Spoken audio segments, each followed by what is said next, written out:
तथा वलकल आदि से चिता बनाई। उस पर महामुनि के पार्थिव देह को रख दिया।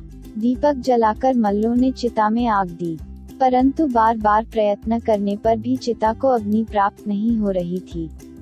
सभी को अनुभव हो रहा था कि तथागत का कोई शिष्य शिविका के अंतिम दर्शन से वंचित रह गया है, जिस कारण से पावन शिविका को अग्नि प्राप्त नहीं हो रही। जैसे ही काश्यप मुनि दौड़ते हुए वहां पहुंचे और उन्होंने अपने गुरु भगवान बुद्ध को साष्टांग दंडवत प्रणाम किया।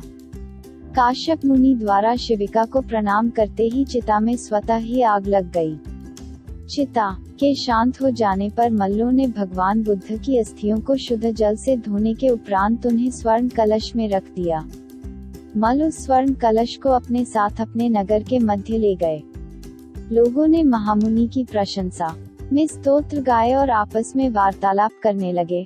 किसी ने कहा, इस घट में वे धातु अस्थियां स्थापित हैं जिन्हें चिता की वे अग्नि भी न जला सकी। किसी ने कहा, ये अस्थियां मगनमय हैं, दिव्य हैं और अनमोल हैं। हम इन्हें यहाँ स्थापित कर देना चाहिए। दिन प्रतिदिन नगरवासियों ने महामुनि को श्रद्धांजलि अर्पित की। मल्लों के हृदय में अस्थियों के लिए गहरी श्रद्धा थी। उन्होंने वहां कलश दर्शन हेतु भवन का निर्माण करवाया और अस्थि कलश की स्थापना की। लोग वहां आते और श्रद्धापूर्वक अस्थि कलश के दर्शन करने लगे, जैसे तथागत स्वयं वहां विराजमान हो।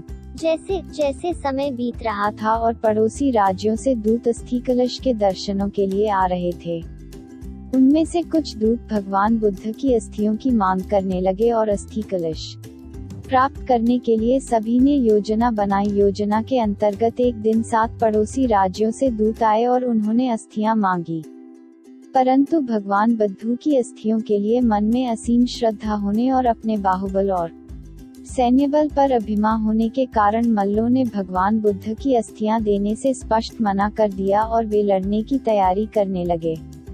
सभी दूत निराश होकर लौट गए और उन्होंने सारी बातें अपने अपने राजाओं को बताईं। दूतों की बातें सुनकर पड़ोसी राजा भी क्रोधित हुए। सभी राजाओं ने मिलकर अस्थि कलश प्राप्त करने की योजना बनाई और उन्होंने एक साथ मिलकर युद्ध करने का निर्णय कर लिया। वे अपनी अपनी सेना लेकर युद्ध के लिए कुशपुर कुशीनगर निकल पड़े। पड़ोसी राज्यों की सेनाओं ने कुशपुर को चारों ओर से घेर लिया। कुशपुर को चारों ओर से घेरने के उपरांत वे मल्लों को ललकारने लगे।